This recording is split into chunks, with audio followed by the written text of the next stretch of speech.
Hello everyone. Ayan guys, oh. Natapos ko na siyang grass cutteran.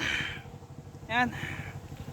Hopefully na kung hindi ulan mamayang hapon, ma-sprayan ko na to. Ayan, na grass cutteran ko na lahat.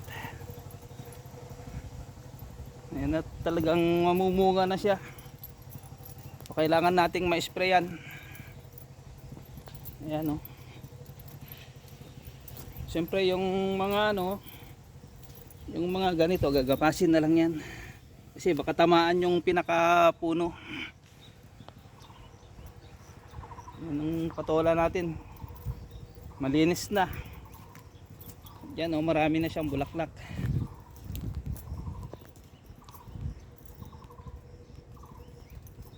May mga bunga na pa isa-isa. Yan oh. Yan. Ito. Diba? Kaya lang maraming ayan oh. Ito nabulok, ito, ayan oh, mga bunga. Panay ang ulan din, hindi na sprayan.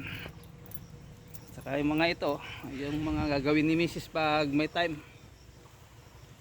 Kaya lang ako lang yung nakakapunta rito, doon muna siya.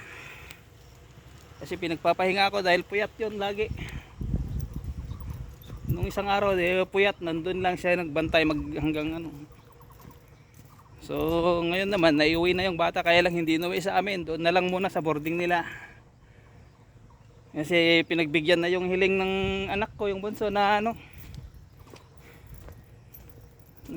siya, makalib ng 1 month.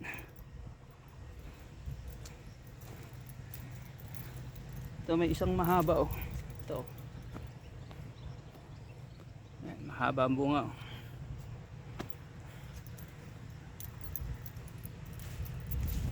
Ito parehas sila yung nandun sa may beans. Ayan. Kailangan na nating ma-sprayan kasi yan, kita nyo oh, marami ng mga bulaklak. Ayan oh.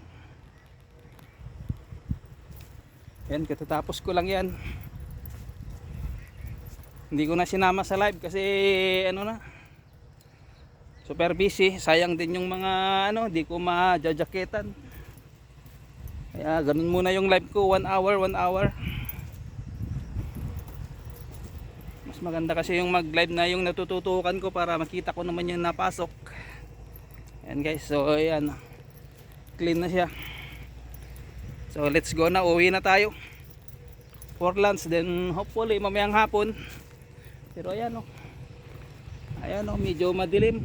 Ayan oh, may maulap dyan. Dito okay, diba?